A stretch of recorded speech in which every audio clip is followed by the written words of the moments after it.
OBITER is already an impressive magazine. Established but a year ago, it's now distributed on 7 campuses throughout New South Wales, Victoria and the ACT. It's made a big splash in a short time. Written by students, it's a forum for the exchange of ideas from many challenging perspectives. It covers hot-button issues such as drone warfare, free speech, refugees, the global financial crisis and the constitutional recognition of Indigenous Australians. If the law is the profession of helping people, then these are exactly the issues which require critical examination and analytical but provocative promotion. It doesn't ignore our own structural legal issues, such as the mystery of High Court appointments. Let's not leave that mystery just at the High Court, but include all judicial appointments, and the exploitation of job-starved law students. OBITER has positioned itself within the short space of a year as the largest independent intercollegiate law journal in Australia, now moving out of Sydney to a wider audience. Entirely student-run, it's elegantly presented, carefully edited, attractive in presentation and stunning in content. In case you're unsure, I'm very impressed. The collaborative approach to the writing of articles is also much to be commended in a profession that's overemphasised adversarialism and competition. The real promise of OBITER, however, is what it represents: the vigour and reforming zeal of young people, the thoughtful enthusiasm of law students keen to leave things better than they see them now. The vigour and reforming energy of youth shouldn't be underestimated. One of the great virtues of youth is the clarity to see black and white and to smell the inconsistent and the illogical. Of course, as we mature and gain experience, we confront the difficulties that are the paradoxes of life, and we recognise the need for compromise. Yet we become comfortable in our solutions and our adjustments.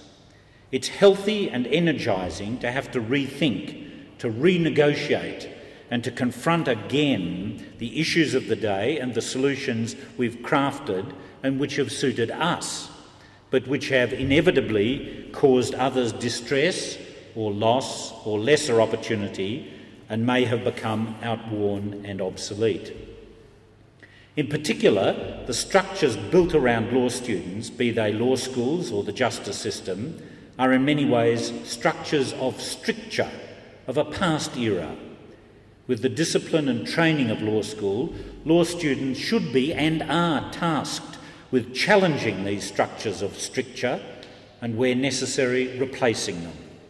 They need to find their own innovative ways to solve the problems which face our society, especially in the context of the justice system and the rule of law. OBITER's role in amplifying these solutions is exemplary. It provides an excellent and very impressive forum for the dissemination of thoughtful argument, an argument it is and should be, and the passion of some of its language and debate is no disgrace nor cause to reject or undervalue the contribution.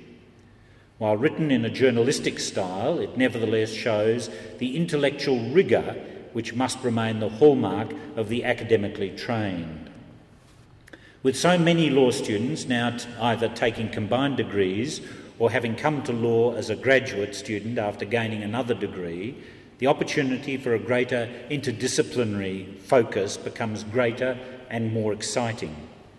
This can be seen in the articles that are published in this issue, where political science, international relations, economics and other social sciences inform not only the debate but the legal analysis, grounding it in the perfectly respectable but often eschewed need for an evidence-based approach to the social impact of legal rules and reform. I also encourage future OBITER editors to seek more interdisciplinary contributions from law students. The complexity of the modern world can't be addressed solely through cloistered thought applied along strict disciplinary lines. Synthesising and fusing prevalent theories from different disciplines allows significant insight into recurrent problems. The influence of disciplines such as psychology, sociology, anthropology, even the physical and biological sciences on the law has never been more significant than it is today. I'm not sure whether that's a sign to me, but I'll keep going. Importantly, we must avoid the error of the 6 blind men describing an elephant. As the old tale goes, 6 blind men describing an elephant based on their separate experiences said that to them the elephant was like a wall, a spear, a tree, a fan and a rope. All the blind men encountered and correctly described some discrete attributes of the elephant, but didn't and couldn't appreciate that their observations were only part of a broader picture. Fortunately, the editorial team of OBITER have skillfully avoided such folly, well demonstrated by the interviews with Matthew Stutzel of KPMG and Craig Rucastle of the Chaser fame. In addition, comparative studies is an important contributor to debate on contemporary issues. As Director of Public Prosecutions, I was honoured to participate in international forums such as the International Association of Prosecutors, where it was eye-opening to see that across the world we had many similar problems and challenges, but that there were a wide variety of respectable solutions or responses, and none were necessarily more legitimate than any other. It allowed for different approaches to be shared and tried, breaking us out of our self-confined and arrogant assumption of best practice. In this context, I was delighted to see that case summaries in OBITER have not been confined to Australia or even just Australian and English cases. There's a rich load of judicial experience throughout the world which should be mined for the contribution it can make to our law. I've found in my work as a judge in the first Australian jurisdiction with a Human Rights Act the stimulation that comes from studying international jurisprudence, especially from different legal traditions, which can nevertheless speak tellingly and helpfully to us, is enormously enhancing. OBITER focuses on the, quote, controversial ideas from the big debates and the issues that receive little attention, unquote. So as you can tell, OBITER has an extraordinarily narrow focus. Seriously, the broad scope of its focus is a significant advantage, allowing the examination of all sorts of current and pressing issues to which law students can make sensible, creative and forward-thinking contributions. A brief summary of two issues show the breadth of interest. One particular current and pressing issue, and perhaps a controversial debate, is the over-representation of Indigenous Australians in Australia's prisons. While comprising only 2.5% of Australia's population, Indigenous males and females make up 26 and 31% of the prison population respectively. The statistic is worse in New South Wales for juvenile offenders, as confirmed by Ellen Moore's superb article in Issue 1, where over 50% of the juvenile detention population of New South Wales are young Aboriginal Australians or Torres Strait Islanders, while only making up 2.2% of the New South Wales population. This is a striking reality which should shame all Australians. Deloitte Access Economics, funded by the National Aboriginal Drug and Alcohol Committee, recently concluded that this overrepresentation could be dealt with more effectively and economically with residential treatment programs addressing alcohol and illicit substance dependency. As an unashamed disciple of harm minimisation, as a former chair of the Management Committee of a drug rehabilitation agency, and as a declared supporter of justice reinvestment, I can only say that this is nothing new, is solidly good social policy, and is way, way, way past the time when we should be implementing such schemes.